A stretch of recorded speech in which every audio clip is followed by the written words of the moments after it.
보유한 XRP 수량이 적다고 해서 결코 무의미한 것은 아닙니다. 앞으로의 예측이 현실이 된다면 1000XRP조차 들고 있을 필요가 없을지도 모릅니다. 지금은 빠듯하게 살아가는 분들이라도 미래 세대를 위해 불을 틔울 수 있는 가장 좋은 방법은 무엇일까요? 세대 간의 큰 불을 이룬 가족들을 보면 누군가는 자신이 그 그늘에 앉을 계획도 없이 미리 나무의 씨앗을 심었습니다. 여러분이 500XRP, 1000XRP를 샀다고 가정해 봅시다. 이것이 세대 간의 불화 부를 수 있을 만큼 높은 가격에 도달하려면 당연히 시간이 걸릴 겁니다. 최소 2천만 달러 이상은 되어야 진정한 세대 간의 부라고 할 수 있겠죠. 현재 달러의 인플레이션 속도를 감안하면 미래 세대가 풍족하게 살기 위해서는 정말 많은 돈이 필요할 겁니다. 일부 전문가들은 2030년에서 2032년 사이에는 XRP가 10만 달러에 달할 수도 있다고 예측합니다. 그렇게 되면 세대 간의 부를 얻기 위해 필요한 XRP 수량은 극단적으로 적어지겠죠. 하지만 큰 부를 얻는 또 다른 방법도 있습니다. 대부분의 사람들은 너무 많은 비중을 투자했기에 최대한 빨리 XRP를 팔고 싶어 합니다. 제가 본 가장 좌절감에 빠진 XRP 보유자들은 역설적으로 가장 많은 물량을 가진 사람들입니다. 당장 돈이 급하기 때문에 미래 가격까지 기다리지 못하고 상승장이 시작되는 그 찰나에 바로 현금화해버리죠. 하지만 여러분이 XRP로 매월 정기적인 수익을 얻을 수 있다면 어떨까요? 훨씬 더 높은 가격대에 도달할 때까지 여유롭게 버틸 수 있을 겁니다. XRP 가격이 계속 우상향한다면 매월 받는 수익금 역시 자연스럽게 오를 테니까요. 어떤 기관에 자산을 맡기고 누구와 일하느냐에 따라 수익률과 옵션은 무궁무진해질 겁니다. 저는 단지 200XRP만 사라고 말씀드리는 게 아닙니다. 할 수 있을 때, 여력이 될 때 최대한 많이 모으시라고 말씀드리고 싶습니다. 수량이 많아지면 기다리는 시간도 그만큼 훨씬 짧아질 테니까요. 지금 우리는 역사상 가장 거대한 부의 이동을 목격하고 있습니다. 전 세계적으로 수조 달러의 자산이 창업자 세대에서 젊은 세대로 넘어갈 예정입니다. 물론 엄청난 세금이 부과될 것이고 이 돈의 상당수는 암호화폐가 아닌 다른 곳으로 흘러갈 확률이 높습니다. 많은 사람들이 빚에 시달리고 있고 살인적인 인플레이션과 싸우고 있죠. 돈을 상속받으면 가장 먼저 빚부터 갚고 쇼핑을 하거나 휴가에 돈을 펑펑 쓸 겁니다. 그렇기 때문에 이 갑작스러운 부가 모두 크립토 시장으로 유입되진 않을 겁니다. 그럼에도 불구하고 우리는 앞으로 몇 달 안에 XRP로 인해 탄생할 수많은 백만장자들을 보게 될 겁니다. 암호화폐 투자자들의 사이클은 항상 똑같습니다. 2017년 강세장, 나 부자 된다. 2018년 하락장, 다시는 코인 안 해. 2021년 강세장, 내가 돌아왔다. 2022년 하락장, 이번엔 진짜 끝이야. 그리고 2025년 강세장, 이번엔 다를 거야. 사람들은 늘 크립토판을 영원히 떠나겠다고 말하지만 한번 암호화폐 투자자가 되면 절대 완전히 떠날 수 없습니다. 어떤 식으로든 결국 다시 돌아오게 되어 있습니다.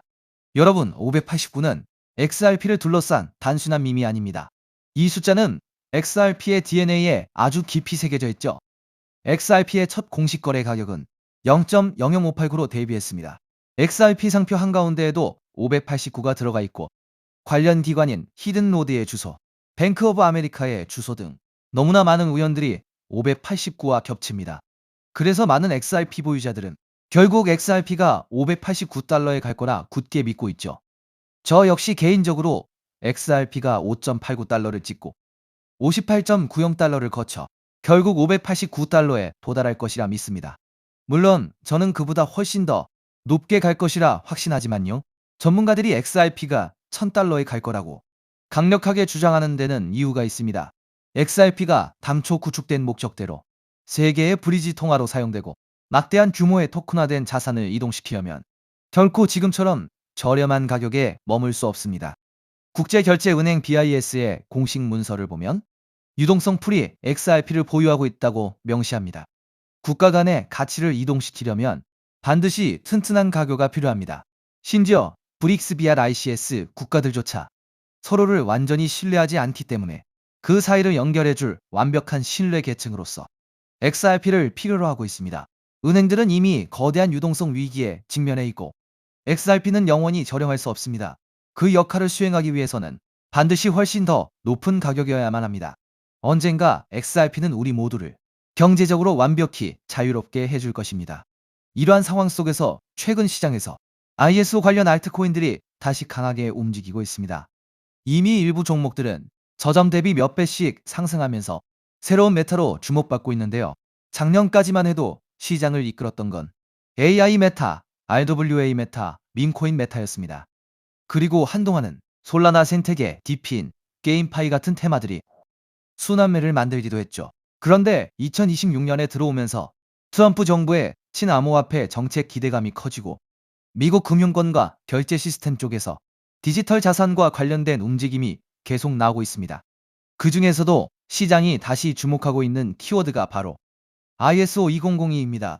이미 ISO 2002와 관련된 일부 알트코인들은 단기간에 큰 상승을 보여줬고 투자자들 사이에서는 다음 순환매가 어디로 갈 것이냐라는 관심이 커지고 있습니다. 그럼 도대체 ISO 2002가 무엇이길래 전 세계 금융권과 암호화폐 시장이 이렇게 주목하고 있는 걸까요?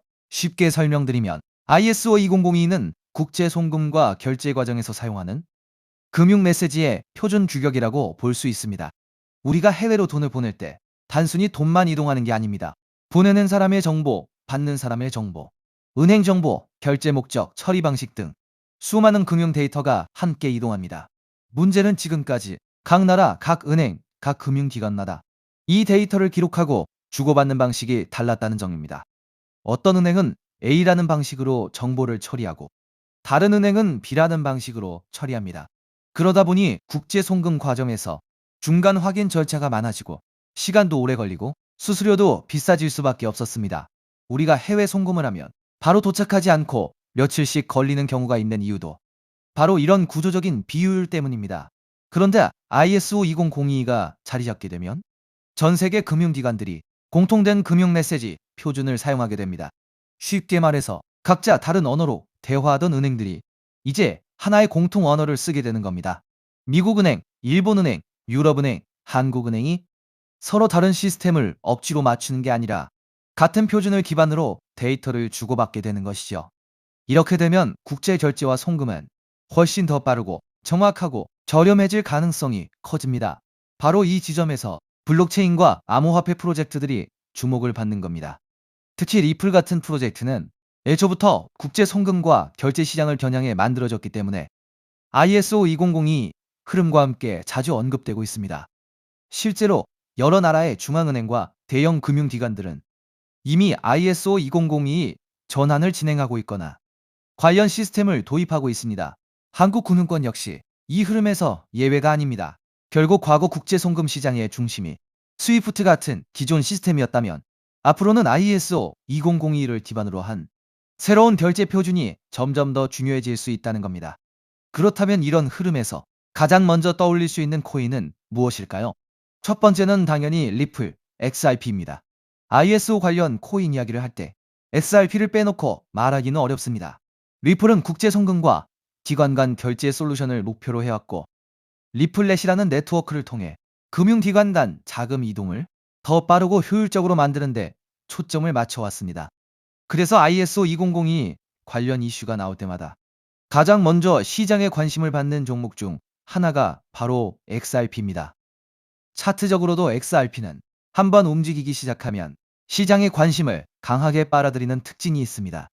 그리고 이미 많은 투자자들이 ISO 2002 대표 종목으로 XRP를 인식하고 있기 때문에 이 테마가 다시 살아날 경우 가장 먼저 수급이 몰릴 가능성이 있습니다.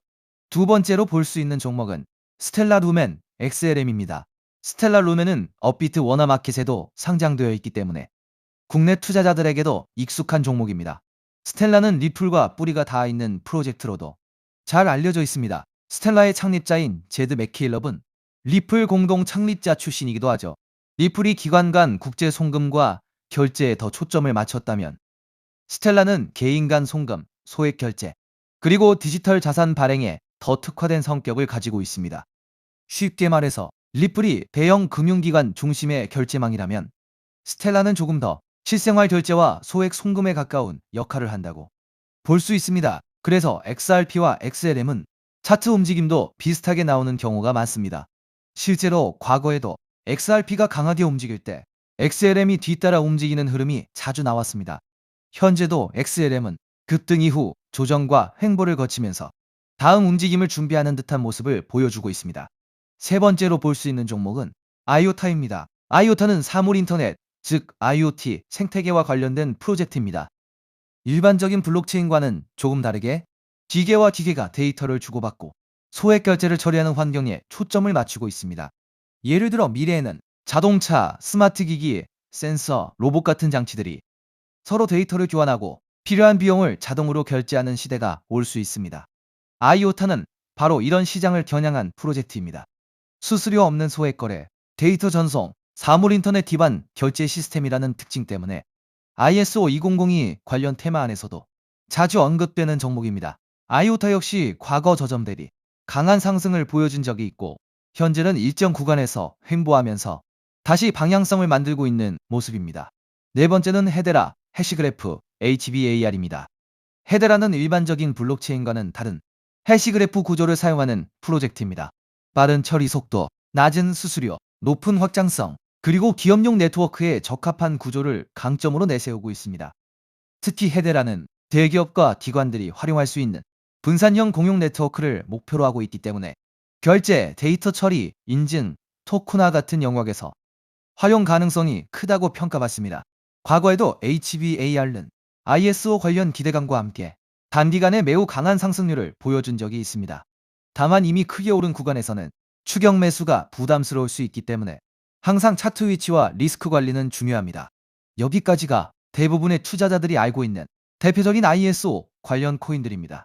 리플, 스텔라, 아이오타, 헤데라. 이 종목들은 이미 시장에서 많이 알려져 있고 어느 정도 상승도 먼저 나온 상태입니다. 그런데 오늘 제가 더 집중해서 보고 있는 건 바로 마지막 히든 코인입니다. 이 코인은 단순히 송금만 담당하는 프로젝트가 아닙니다. 리플이 국제 송금을 담당하고 스텔라가 소액 결제에 특화되어 있고 헤데라가 빠른 합의 알고리즘과 기업용 네트워크를 담당한다면 오늘의 히든 코인은 이 서로 다른 네트워크들을 연결해주는 역할에 가깝습니다. 쉽게 말해 여러 블록체인과 금융 네트워크 사이에서 데이터와 자산이 이동할 수 있도록 돕는 연결 통로 역할을 하는 겁니다. 이게 왜 중요하냐면 앞으로의 금융 시스템은 하나의 코인이나 하나의 네트워크만으로 돌아가지 않을 가능성이 높기 때문입니다. 리플, 스텔라, 헤데라, 아이오타, 알고랜드 등 각각의 프로젝트가 맡는 역할이 다릅니다. 어떤 프로젝트는 송금에 강하고 어떤 프로젝트는 소액 결제에 강하고 어떤 프로젝트는 데이터 처리에 강하고 어떤 프로젝트는 기업용 네트워크에 강합니다.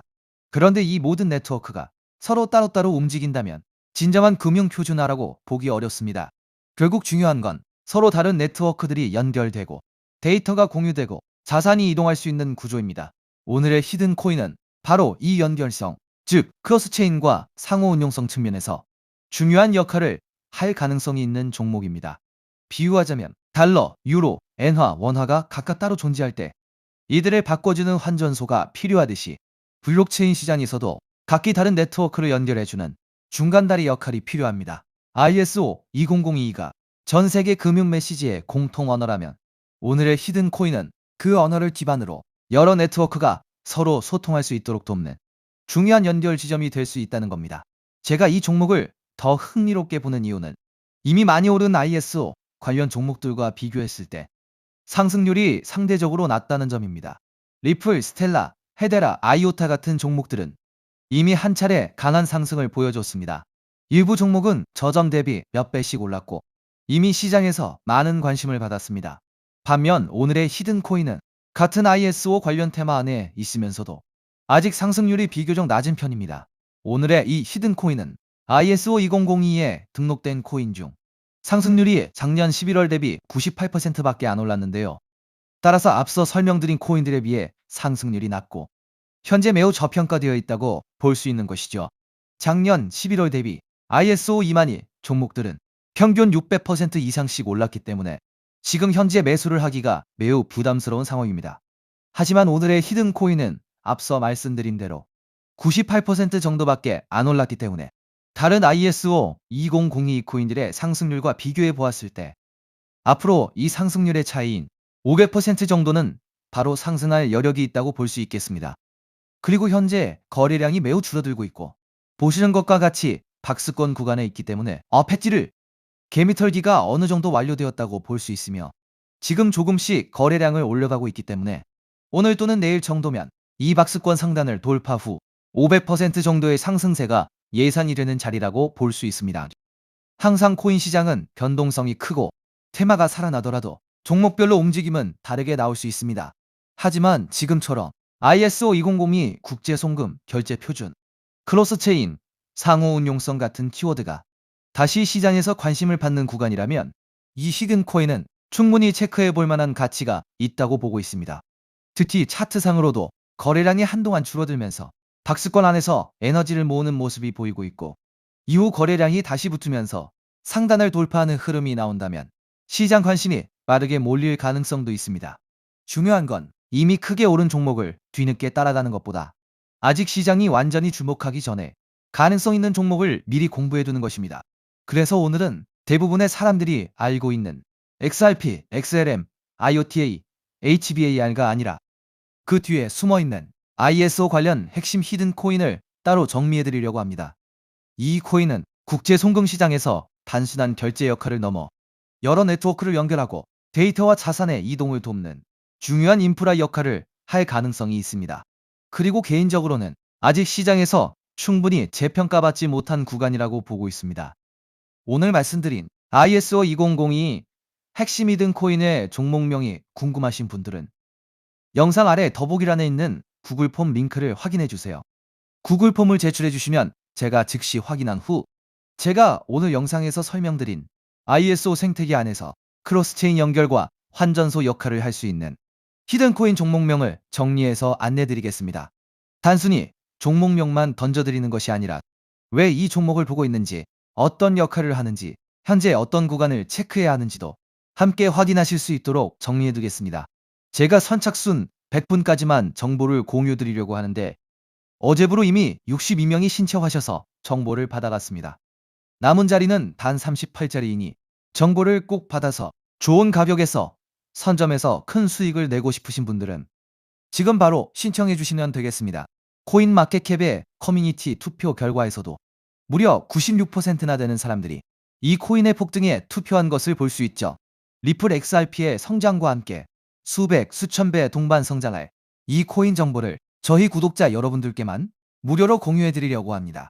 딱 10만 원이면 됩니다. 많은 돈도 필요 없습니다. 단 10만 원만 묻어두셔도 올해 인생의 방향을 바꿀 수 있는 코인입니다. 그런데 왜 지금 이 자리에서 이름을 바로 공개하지 않느냐고요? 이유는 단순합니다. 유튜브에서 이름이 공개되는 순간 세력들이 바로 움직입니다. 가격을 흔들고 판을 뒤집습니다.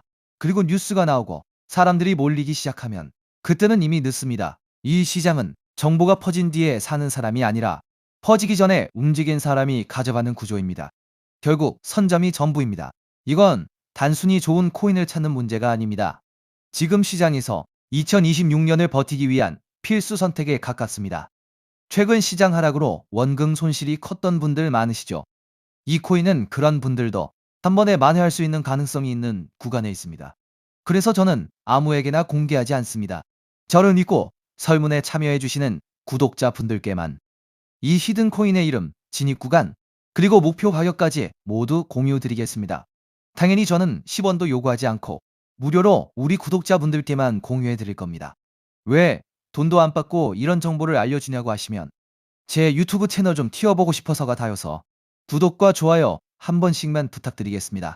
방법은 간단합니다. 제가 아래 설명란에 구글 폼 링크 하나를 달아놓겠습니다. 이 링크는 여기 설명 보기를 클릭하시면 볼 수가 있는데요. 이 구글 폼 링크를 눌러보시면 이러한 창이 뜰 겁니다. 그러면 여기 구독자께만 드려요에 체크를 해주신 다음 히든 코인 정보를 공유받으실 연락처를 자세히 적어주신 다음에 여기에 있는 제출을 눌러주시면 저에게 이 구글 폼이 날아오게 됩니다. 그러면 제가 이 구글 폼을 확인하자마자 적어주신 연락처로 연락드려서 제가 구독자인지 확인만 간단히 빠르게 한 다음 아까 말씀드린 히든 코인 정보를 바로 공유해드리도록 하겠습니다. 이 코인이 아마 2026년에 졸업 코인으로 이름을 올리게 될 수도 있을 겁니다. 최근 원금 손실이 컸던 분들도 한 번에 만회하고도 남을 수 있으니 최대한 서둘러 준비하셔서 제대로 된 수익을 만들어 보셨으면 합니다. 우리 구독자 여러분 힘내시고 긴 영상 끝까지 시청해 주셔서 감사드리며 마지막으로 구독과 좋아요 한 번씩 부탁드리면서 마무리하겠습니다. 끝까지 시청해 주셔서 감사합니다.